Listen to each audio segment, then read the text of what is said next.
Today we're going to do a quick install on this Infiniti.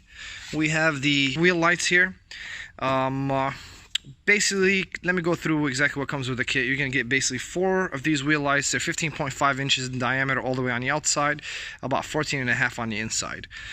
You have 5 different brackets. Now, you don't always have to use all 5 brackets. On some cars, you only need to use 3, but definitely 3 or more have to be used at any time.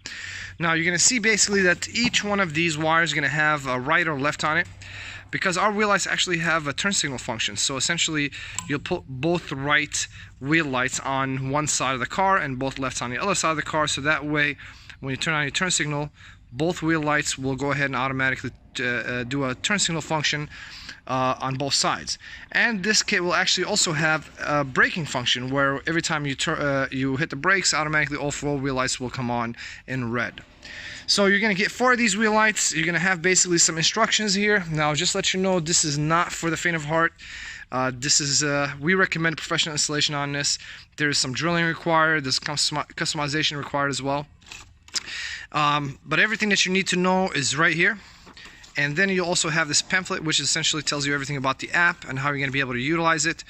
This is not just an RGB kit. An RGB kit is a kit that essentially just changes colors or strobes. This will actually chase, so which means you can do a lot of different variations within a strip itself. So you'll be able to have it maybe chase this way or different colors at the same time. So there's a lot of functions that's going to come with this kit. And also with the wheel lights, you're gonna, right here on the bottom, you'll have basically a Bluetooth controller. So you'll be able to connect that, and it's gonna give you basically turn signal, right, left, power and ground wires, and the white wire should be the brake light wire. So all you have to do is just tap these into your blinkers for the right and left, and then with the white wire, you're gonna tap basically into your brake, and then power and ground to actually give power to the Bluetooth controller, which is going to allow you to actually control it via the app. So stay tuned. We're going to go ahead and kind of start with the installation on this. And the first thing we have to do, obviously, is jack this car up and take the wheels off. All right, guys, so we have the wheels off. Now what we need to do is actually take off the calipers and also the brake rotor.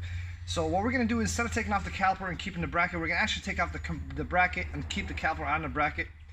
That way we can remove the rotor, and then we're going to reinstall the bracket and the caliper back on the actual hub. This way we're going to be able to know how much spacing we're going to need to do with the caliper on.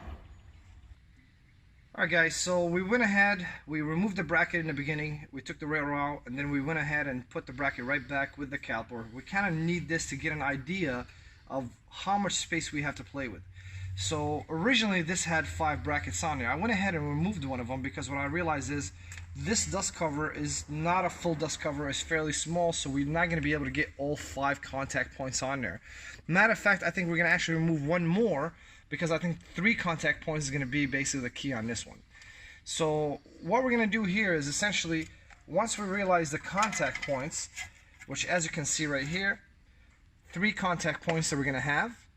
And what we're going to use is a rivet gun, essentially, to be able to mark these with a marker in each location, drill our holes if it's in here, or if you can use this one, obviously it would work very well too. And then drill the holes and use the basically the rivet gun to allow you to essentially install this on there. And the rivet gun, what's nice about it is it allows you for a clean install to where it's not protruding out and basically interfering with the rotor movement at all. So what we're going to do now is I'm going to move this bracket here. I'm going to go ahead and mark my 3 locations. I'm going to drill through, and then I'm going to go ahead and start riveting. Alright guys, so I removed the 2 other brackets. I have here all the 3 brackets and where I think they're making good contact points. So what I'm going to do now is I'm going to mark them, basically to get an idea of where they're going to be.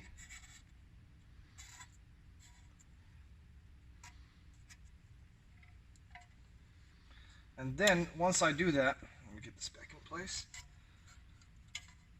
Once I do that, I'm going to go ahead and start my drilling. So now that I have my markings, I'm going to go ahead and drill through here, and then I'm going to go ahead and drill also through the wheel light. And then what we're going to use is we're going to actually use a rivet gun, which is the best and easiest way to do it. Now, in some scenarios, if you have a much bigger dust cover and even it might extend well beyond the rotor, you'll be able to actually install this without even taking the rotor off. You'd be able to essentially just slip this over it, just do some self-tap screws or some screws and nuts and be able to install the whole thing. So we'll go ahead and get started here in just a little bit and start drilling. Alright guys, so with the markings, we went ahead and drilled our holes just to show you here. We got basically a 3-point match. And now what we're going to do is we're going to actually do it from the back. So we just used the front plate to be able to kind of line everything up. So we're going to go ahead and now line them up from the back and use the rivet gun to essentially hold them in place. Alright guys, so as you can see here, we went ahead and lined up all the holes, and we went ahead actually and stuck all the rivets in there. We still have to use the rivet gun, and just to let you guys know, we will sell these as well, just to make sure that people have the tools that they need to do this. So if you don't have one, you can definitely buy one on our site. So now what we're going to do is just go ahead and rivet these in, and once we do that, then the installation is pretty much complete. But what we're going to do after that is we're actually going to remove the brake bracket, and we're going to have the rotor slide right into between the brake pads, and we're going to install the whole thing all at once and then go ahead and put the brake bracket right on. Alright guys, so we went ahead and riveted this one in. I'm going to go ahead and show you guys how to actually use the rivet gun. It's pretty simple, but essentially you have to make sure that the rivet is all the way through between both brackets, the dust shield and the bracket itself. You're going to basically make sure that you use the correct size fitting here to make sure it goes in here. It can't be too big. It has to be just the right size. And once you insert it in, you're going to just clamp on it, make sure there's pressure, clamp on it as hard as you can a couple of times.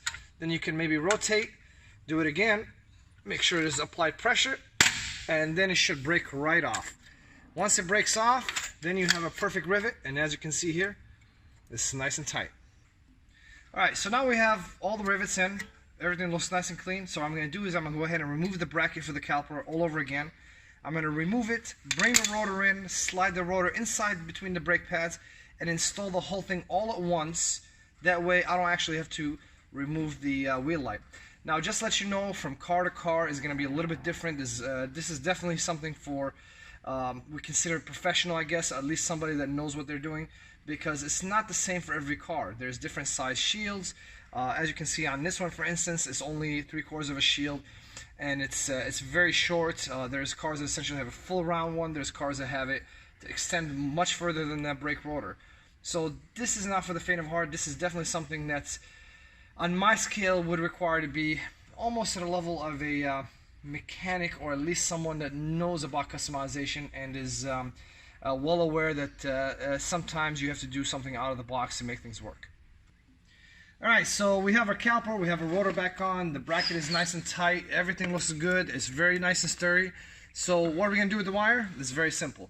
Essentially we're just going to go ahead and zip tie it along the line with the brake line, and then we're going to have to take this wire all the way to the controller so we can connect all 4 wires from all 4 wheels to the controller, and then we have to give the controller some power by attaching it to a switch.